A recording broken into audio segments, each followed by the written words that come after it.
Welcome to the course preview for Paradise Point Disc Golf Course in the Center, Washington. This 9-hole course is located about a half hour north of the Portland-Vancouver metro area, right along I-5. The course was established in 2012, and Mike Nemeth, Steve Carson, and Josh Pierce are credited with the design for the course. Thanks for your work, guys. Land was first set aside for this park in 1958. As the story goes, they named it Paradise Point not only because of the visual beauty, but because it was so quiet and serene. Ironically, within a few short years, the interstate freeway came to town, cutting directly through and over the park. Still a very beautiful place, but certainly no longer serene and quiet. The Lewis River runs through the park on its way to the Columbia, and with its wonderful sandy bottom, this is a very popular spot for locals to cool off on a hot day. As you enter the park, there's a 90-degree left that takes you down a long hill to the course. It's fairly pricey as disc golf courses go, at a $10 park entry fee to play a 9-hole course. You also have the option of buying a state park annual pass for $30. The cost is probably a big reason why the course is never too crowded. Things being open actually opens up some good safari possibilities if you're into that. It's a very flat course, with the only elevation changes coming on the first couple of holes. Be warned that the open field, which contains most of the course, gets pretty wet and boggy during the winter. There are concrete tee pads for each hole, and you'll find that the baskets are a little bit lower than what you're used to. As of this filming, the signage is in pretty bad disrepair. And also note that I used a rangefinder to update the posted distances, some of which were quite a bit off. Let's get to the course. One of the more unique shots you'll ever see in disc golf. This putter or mid shot goes directly underneath the northbound I-5 overpass.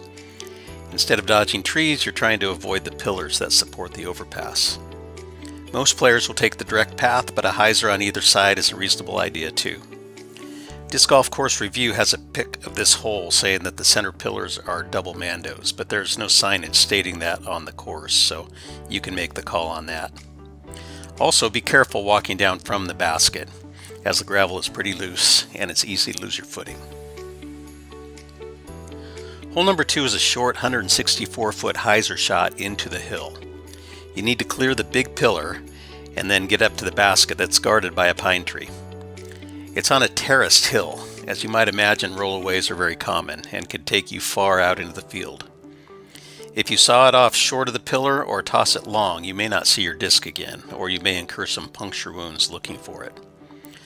Although they've been thinned out some, these blackberries are wicked and are pretty good at hiding your plastic. This is really the only elevation change to speak of on the course, taking you up the hill to the basket, with the path continuing on to an elevated tee for hole number 3. Hole 3 is an elevated 250-foot shot through the trees and out into the open field.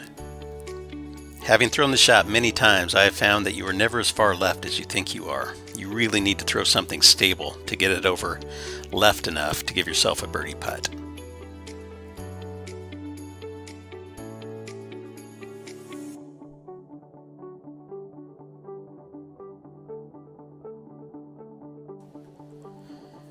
This is a very open shot into a green that is tucked just into the woods. There are a couple decent gaps coming into the green. Pretty easy deuce if you have the arm to cover the distance. If not, just get past the small rise cutting across the fairway, and it's a relatively easy up and down for your par. Be careful of charging the bucket too hard, as there's a decent drop off if your shot goes too deep. Hole 5 is a wide open shot, left to right. It seems like there's often a headwind to take into consideration on this one.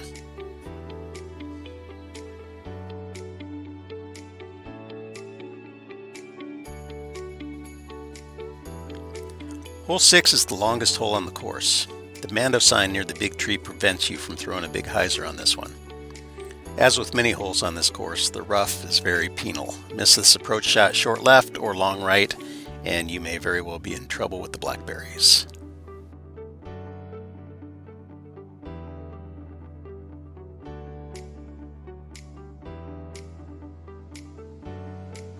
Hole 7, a straight 258-foot shot into a green that's protected by a couple trees with some low branches.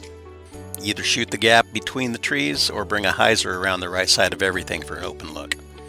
Absolutely do not saw this one off to the left, as the blackberry jail over there is extreme and is the graveyard for many pieces of plastic. Hole 8 comes in at 349 feet and heads down the fairway through this gap with a mando left of the tallest tree. You'll definitely want to avoid the tree/blackberries on the left, as it is jailorama that will almost certainly gobble up a stroke if you end up in there. You come into an interesting green that is encircled by guardian trees. There are lots of trees, but lots of gaps too. The highest percentage approach is to come up the center and then hyzer something into the bucket.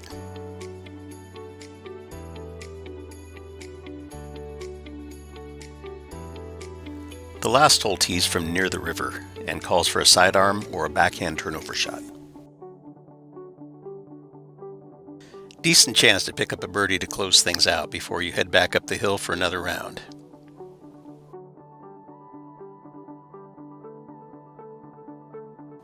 Well, I hope you enjoyed. Thanks for watching, and we'll see you on the next course.